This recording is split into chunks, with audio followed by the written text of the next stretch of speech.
اعوذ باللہ من الشیطان الرجیم بسم اللہ الرحمن الرحیم رب اشرح لی صدری ویسر لی امری واحلل عقدۃ من لسانی یفقہوا قولی۔ بکر موتی، چوتھا حصہ۔ حضرت سعد اسود رضی اللہ تعالی عنہ کا حوروں سے نکاح۔ حضرت سعد اسود رضی اللہ عنہ ایک جوان قابل قدر صحابی تھے۔ ان کا واقعہ سیرت کی کتابوں میں عجیب و غریب انداز سے نقل کیا گیا ہے۔ حضرت انس رضی اللہ تعالی عنہ سے امام عز الدین ابن الاسیر رحمۃ اللہ علیہ نے اسد الغابہ کے اندر مفصل طور پر نقل فرمایا ہے۔ اس مفصل روایت کا خلاصہ ہم آپ کے سامنے پیش کرتے ہیں کہ حضرت سعد اسود رضی اللہ عنہ نہایت کالے اور نہایت بدصورت تھے۔ انہوں نے اپنی شادی کے لیے مدینہ منورہ کے ہر قبیلے میں پیغام پیش کیا اور بڑی کوششیں کی، مگر ان کی بدصورتی اور ان کے زیادہ کالے ہونے کی وجہ سے کسی نے اپنی لڑکی ان کو دینا پسند نہیں کیا۔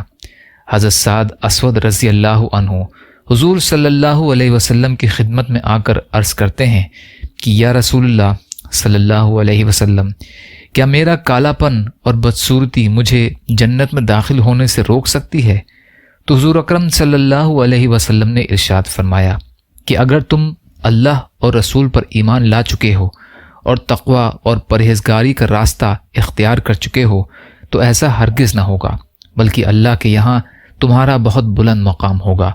تو حضرت سعد اسود رضی اللہ عنہ نے کلمہ پڑھ کر اپنا ایمان ثابت کیا اور حضور صلی اللہ علیہ وسلم کے سامنے اپنی پریشانی کا اظہار کیا کہ یا رسول اللہ صلی اللہ علیہ وسلم، جو لوگ آپ کی خدمت میں حاضر ہوتے ہیں اور جو آپ کی مجلس میں نہیں آتے ہیں، دونوں قسم کے لوگوں کے یہاں میں نے اپنی شادی کا پیغام دیا ہے، لیکن میری بدصورتی کی وجہ سے کوئی بھی اپنی لڑکی دینے کے لیے تیار نہیں ہے۔ تو حضور صلی اللہ علیہ وسلم نے ان کے لیے مدینہ منورہ کی سب سے خوبصورت اور سب سے باعزت گھرانے کی پڑھی لکھی سمجھدار لڑکی منتخب فرمائی۔ حضور صلی اللہ علیہ وسلم نے فرمایا، تم عمیر بن وہب ثقفی رضی اللہ عنہ کے پاس جاؤ، ان کی لڑکی جو سب سے زیادہ خوبصورت، سب سے زیادہ سمجھدار ہے، اس کے ساتھ میں نے تمہارا نکاح کر دیا، اور تم جا کر عمیر بن وہب ثقفی کو میرا پیغام سنا دینا کہ ان کی لڑکی کے ساتھ میں نے تمہارا نکاح کر دیا ہے۔ جب حضرت سعد رضی اللہ تعالی عنہ نے جا کر لڑکی کے ماں باپ کو اطلاع دی تو ماں باپ نے ان کو قبول کرنے سے انکار کر دیا اور واپس کر دیا۔ جب لڑکی نے یہ منظر دیکھا تو ماں باپ سے کہنے لگی کہ اللہ کی طرف سے تمہارے خلاف وحی نہ نازل ہو جائے، اللہ اور اس کے رسول صلی اللہ علیہ وسلم کے غضب سے بچیے، میں تو اپنے لیے اس کو پسند کرتی ہوں جس کو اللہ اور اس کے رسول صلی اللہ علیہ وسلم نے پسند فرمایا ہے۔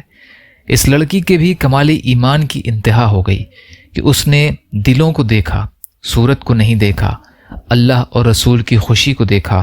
جب لڑکی کے ماں باپ حضور صلی اللہ علیہ وسلم کی مجلس میں گئے تو حضور صلی اللہ علیہ وسلم نے پوچھا کہ تم نے میرا بھیجا ہوا آدمی واپس کر دیا؟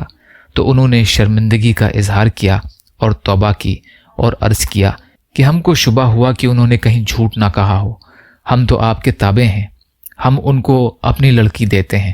چنانچہ ماں باپ نے اپنی چہیتی بیٹی کو حضرت سعد اسود رضی اللہ عنہ کے حوالے کر دیا۔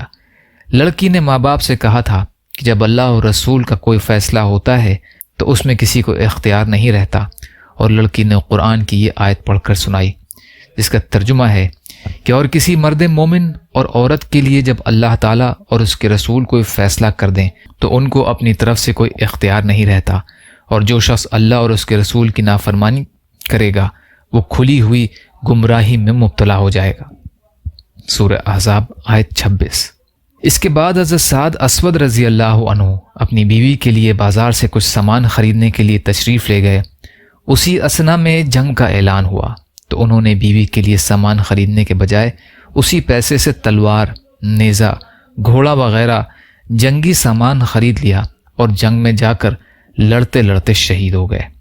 تو حضور صلی اللہ علیہ وسلم نے ان کے سر مبارک کو اپنی گود میں لیا اور ان کی تلوار اور گھوڑا وغیرہ ان کی بیوی کے پاس بھیجا۔ ان کی سسرال والوں سے کہلا بھیجا کہ اللہ تعالیٰ نے تمہاری لڑکی سے زیادہ خوبصورت لڑکیوں سے آخرت میں اس کی شادی کرا دی ہے، اس لیے کہ اللہ تعالیٰ ظاہری خوبصورتی کو نہیں دیکھتا بلکہ اندرونی سیرت اور قلوب کو دیکھتا ہے۔ اللہ تعالیٰ نے حضرت سعد اسود رضی اللہ عنہ کو اعلیٰ مقام عطا فرمایا ہے۔ اسد الغابہ۔ یا اللہ ہم سب کو کہنے سننے سے زیادہ عمل کی توفیق عطا فرما۔ یا اللہ مظلوم فلسطینیوں، کشمیریوں، روہنگیا مسلمان جہاں بھی پریشان حال ہیں، ظالموں کے ظلم کا شکار ہیں، ان کی بھرپور مدد فرمائیے۔ ہم سب کو اپنی استطاعت کے بقدر اپنا حق ادا کرنے والا بنائیے۔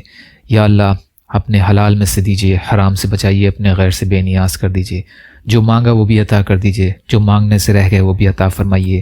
اللہم لا تسلط علینا من لا یرحمنا ولا یخافک فینا، اللہم اجرنی فی مصیبتی واخلف لی خیرا منہا، ربنا تقبل منا انک انت السمیع العلیم برحمتک یا ارحم الراحمین، لا الہ الا اللہ محمد رسول اللہ۔ السلام علیکم۔